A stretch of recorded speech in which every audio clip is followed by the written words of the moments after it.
Hi மக்களே, good morning. இன்றைக்கி காலையில் எப்போதும் போல் சீக்கிரமாக இருந்துச்சு. நம்ம அடுப்படி வேலையை தொடங்கியாச்சுங்க. இன்றைக்கி நம்ம ஏரியாவில் மழை தாங்க பெய்யுது. நம்ம எஸ்டேட்டில் மழை கம்மியாக இருந்தாலும் மூணார் டவுனில் நல்ல மழை அப்படின்னு சொன்னாங்க. தீயை பற்ற வச்சுட்டு வேலையாக தோட்டத்தை போய் பார்த்துட்டு வந்துடலாம் அப்படின்னு சொல்லிட்டு தோட்டத்துக்கு போயிட்டேங்க. விதைய நல்லாவே முளைச்சிருக்கு. நேற்று கொஞ்சம் கம்மியாக இருந்துச்சு, ஆனால் இன்றைக்கி எல்லாமே இருந்துச்சு. செடி எல்லாமே மேலே வந்துருச்சு பாருங்கள். பார்க்குறக்கே ரொம்ப அழகாக இருக்குது. தோட்டத்து வேலை ஏங்கா இவ்வளோ டைம் எடுக்கு அப்படின்ற மாதிரி ஒரு சிலர் கேட்டிருந்தீங்க. நம்ம தோட்டம் ஃபஸ்ட்டு இருந்ததுக்கும் ஒவ்வொரு நாளும் நம்ம எந்த அளவுக்கு இம்ப்ரூவ் பண்ணியிருக்கோம் அப்படிங்கிறத ஒவ்வொரு நாள் வீடியோஸில் பார்த்தீங்கனாலே நல்லாவே தெரியும். ரொம்ப கஷ்டமான வேலைங்க.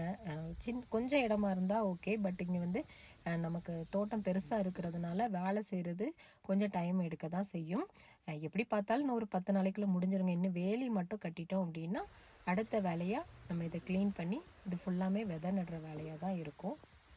இன்றைக்கி நம்ம வீட்டில் என்ன ஸ்பெஷல் அப்படின்னு பார்த்தீங்கன்னா, கேரட்டு நேற்றுக்கு வாங்கிட்டு வந்தாங்க, ஹஸ்பண்ட் வாங்கிட்டு வந்தாங்க. அந்த கேரட்டை சீவல் வச்சு சீவி கேரட்டு சோறை கிண்டி குட்டி தக்காளி கீரையை பொரிச்சு கொடுத்துடலாம். குட்டி தக்காளி கீரையை முட்டையை போட்டு பொரிச்சு கொடுத்துடலாம் அப்படின்னு சொல்லிட்டு கேரட்டை தாங்க க்ளீன் பண்ணிவிட்டு அதை சீவல் வச்சு சீவ ஆரம்பிச்சிட்டேன். இந்த கேரட் சீவலுக்கு நம்ம வெங்காயம், பச்சை மிளகா, இஞ்சி பூண்டு பேஸ்ட்டு, தேவைப்பட்டால் தக்காளி இந்த மாதிரி சேர்க்கலாம். கொஞ்சம் கேரட் வேகிறதுக்கு ஒரு 15 நிமிஷம் தாங்க ஆகும். அதை வேக வச்சு தனியாக எடுத்துட்டு எண்ணெயை ஊற்றிட்டு வெங்காயம் அப்புறமா 2 கறி மிளகா போட்டு வதக்கிட்டு இது குட்டி தக்காளி கீரை பொரிக்கிறதுக்காக இதை ரெடி பண்ணிகிட்ருக்கேன்.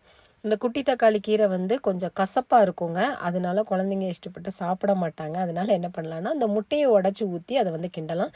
அப்படி கிண்டி கொடுத்தோன்னா பிள்ளைங்க நல்லா சாப்பிடுவாங்க. நான் 3 முட்டை எடுத்திருக்கேன்.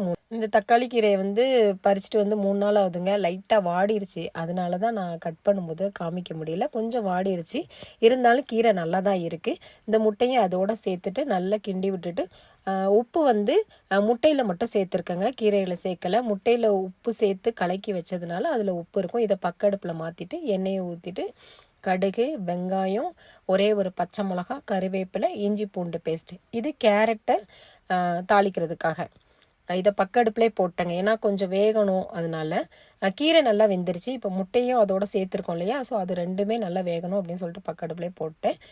இப்போ வெங்காயம், பச்சை மிளகா வெந்ததுக்கப்புறமா லைட்டாக மஞ்சப்பொடி, இஞ்சி பூண்டு பேஸ்ட்டு, மஞ்சப்பொடி இதெல்லாம் போட்டுட்டு வேக வச்சு எடுத்த கேரட்டையும் அதோட போட்டு மிக்ஸ் பண்ணிவிட்டு சோறோட விறகி கொடுத்துடலாம் அப்படின்னு சொல்லிட்டு இன்றைக்கி பிறந்தநாள் மற்றும் திருமண நாள் காணக்கூடிய எல்லாருக்குமே கடவுளுடைய அருளும் எங்கள் எல்லாருடைய விஷயம் கண்டிப்பாக இருக்கும்.